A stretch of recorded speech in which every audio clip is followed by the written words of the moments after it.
Hi everyone, welcome back to my channel and happy October. Is it the best month of the year? Well, yes, and I hope we will have a lot of fun. In today's video though, we are taking a look at all of my journal spreads from the month of September, what changed, what I did, how I experimented with things, and so on. So without further ado, let's get started with my usual first stop, which is my daily planner. Let's go. When it comes to my daily planner, in my Olive Traveler's Notebook, there is this thing. In September, I went on holiday for 2 weeks, and as you probably know by this point, this planner is mostly used for work and project planning, meaning when I'm not at work, I don't really use it, right? So that's why it may look a bit neglected this time around, but I swear it wasn't like that. I swear it wasn't. So we kind of kept the very standard layout both on the left and the right hand side, with habit tracking, workouts, like project to-dos, and a lot of meetings I was supposed to be in, and I was. And I think I did a kind of a good job, you know? So yeah, on this page, I kind of left it empty, and I saw no point in filling it up afterwards, because I just didn't have time. And the thing is, I am a huge fan of planning, but I have quite a good memory. So even though I don't write something down, I will definitely remember it. So because I was so kind of busy with all of the meeting schedules and so on, I just didn't make this page. And I still got everything done, you know? So it's kind of a good lesson about myself, but yeah, that's why it looks a bit empty compared to how it usually does. Then in pink, I marked my vacation. Here I went to the concert and so on and so on. Here again, look, it's like all empty. I just noted down that I was supposed to publish a video, which I'm very proud of, and you can check it out on my channel, by the way. If you enjoy my other content, like not just journaling videos, if you like other stuff I make, definitely check it out, because I'm kind of happy with how it turned out. Yeah, then I came back home immediately to a concert, which is like a great thing. Here I did some planning because after the festival I was supposed to like prepare some content and other stuff. So I planned when I will do what. And then we go to this week when like September ended, and here we see I went back to my like usual programming and so on, and things look like they usually do. Except one thing, you probably may remember that I've started off having the entire third section for notes about each of the weeks. Then it turned into half of the third part, and then it got evicted. We are not doing notes in this planner anymore, mostly because I'm still quite busy when it comes to work. So in the last column, kind of the left side is for the project to-dos and the right side is for work to-dos. And that's just how we roll, and that's how we do it. The left side may look a bit chill, but it wasn't. It's just, again, as I've said, when I have a guarantee I will remember about something, I don't necessarily feel the need to write it down, and that was exactly this time around. So when it comes to like personal things and project things, I remember them because I set the timelines myself. So there's no way I'll forget about it. I am my own boss in this department, so if I remember something, I will remember it, but for work we do have some notes and so on.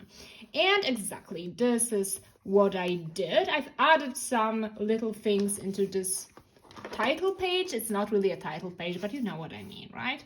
I've added some stickers and things. And yeah, this is how things were in my planner. I haven't ordered my 2026 planners for like Traveler's Company yet, but I definitely will because I really enjoyed using them this year around, so I will purchase them. I hope they won't go out of stock because I don't really feel like spending money right now, but maybe I will be forced to. Oh well, it could have been worse, right? I think so. Okay, so this was my daily planner, and now let's switch into my daily journal. Let's go. So in my daily journal, aka my moleskine daily, it is getting absurd and I really like it. I had it out with me and a friend of mine was like, why does it look like that? And I'm like, well, take a wild guess. I really like it, by the way. So yeah, in this journal, it is a bit more adventurous this time around because I've observed myself getting more chill with just disrespecting this journal. I mean, aesthetically. You know, I just don't really care how the overall vibe of the page will be or will it fit the general layout or ideas I tend to go for. I just stopped caring, and I think that's the most beautiful thing about it. I've been hearing around some people saying they're not the biggest fan of the moleskine paper now, but I kind of like it, So, you know, let's look what we did. I was feeling very autumnal first thing on September 1st, so I did this little mood board, which will evolve into October as well. And then we go, I've been just playing around with this like black cardstock paper because I was like, it was the time when I was like super busy and I was super tired and I didn't really feel like writing a lot. So the times where I don't feel like writing, I just scrapbook and cut things out and color them. And that's what I did. Here I got my Fugler keychain. It's the plush one. I wanted one so bad and like the local bookstore restocked on them. So I'm super happy about it. Here I got my Hobonichi order. Here I was just randomly doing stuff.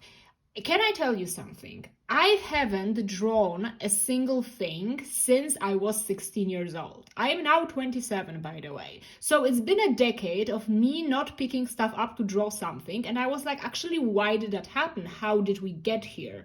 And I decided, you know what? It may be bad, but I will try to draw something. And I started doing that and it's fun. I like doing that. Maybe I'm not good, but it's okay. I don't really have to be good at it to have fun. And fun I have, so that's the most important thing. Here we have the approaching holiday. Here we were actually like on the road and the sky has this like super pretty shade of like orange, yellow and pink. So I kind of went with coloring pencils behind it. Then on the 13th, I went to like the festival. There, again, when I go to concerts, I always write about them in my media journal. So in my daily journal, I just signalize myself to remember it was the day of the concert, and then I can go back to my other journal to see more like text and photos and so on. I was kind of proud of my outfit, so I put it here as well. And those are all my photos, by the way. I don't want to brag, but I'm kind of pleased with the photos I've taken this time around. So yeah, that's another kind of fun fact about me. Then we go to vacation. I needed that. I'm gonna tell you that. I didn't maybe feel that exhausted. You know, there is this kind of tired you feel in your bones, and it wasn't like that. But the second I was on vacation, I was just, oh wow, it's so nice not to do anything. So it kind of means I needed that. And the view out of our window kind of reminded me of the Hobonichi 5-year cover, like the Kubota one. So I kind of like reinterpreted it in here. Then we go on with some just random things. Actually, it's just, you know, I can draw something that's ugly and it's gonna be okay. You know, like the world will still be okay. Then we have this super cool drinks. Basically, we went out for drinks and the bartender was like, we're actually out of 90% of liquors and like drinks and so on. So can I make you something like I come up with on the go? And we were like, go ahead. And it was so good. It was like passion fruit and raspberry. I have no idea what they put into it. Maybe I should look into that, but I didn't, and it was very good. I was also reading Lasher by Anne Rice. And I was actually very pleasantly surprised with this book. Then we went to an aquarium. So I drew some creatures, sea creatures, let's say. Then I also vlogged my vacation, like how I was chilling out. So you can check that vlog out as well. I really like this spread because I like matcha, but recently I found myself drinking a lot of it. So that's kind of interesting. So I did a matcha themed spread for it. And then we have some more stuff. Look at the sky. This is incredible. And then we have another concert. It was such a good plan dare I say, that we went on vacation, then we went back home, and the next day we went to a Faun concert, and it was so cool. It was such a nice way to kind of wrap up the holiday, and I loved every second of it. And here we have the last day of September and the start of October, which we are having right now, but that's not what we are focusing on this time around. So as you can see, what I've described as disrespecting this book at the very beginning is actually being like shamelessly creative in it, and I kind of like it. Like, it doesn't have to make sense. It doesn't really have to correspond with the day I was having. I will just do stuff, paste stuff in, draw, color things out, and hope for the best. And I really like that. Like, it doesn't have to be very minimalistic or very well executed to be a nice journal spread. You know, I really like the things I did in here this time around, and I hope my fall inspiration will hit in October, and we will repeat that as well. I've also, because I kind of remember, because I was talking about fugglers, right? I actually got a fuggler, well, go figure, and I got the fuzzy one.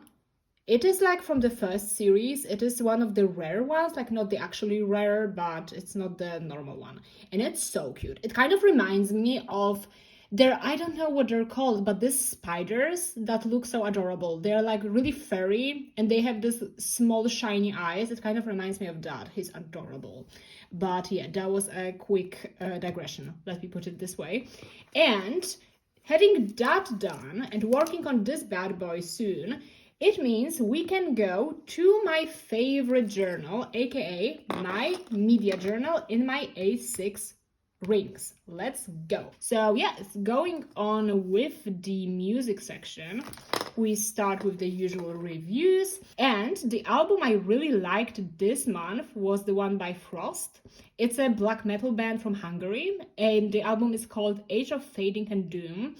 They do melodic black metal, so if this genre is sometimes a bit too heavy maybe for you, or too messy, definitely check this one out, because it's very well structured and the melodies are very distinct, so you may enjoy it as well.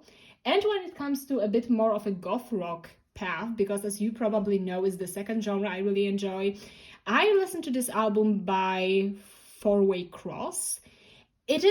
I've became aware that it's actually a name for the genre that's like ethereal rock or something, and I discovered that I like it. I like how it sounds, and it's definitely very autumnal.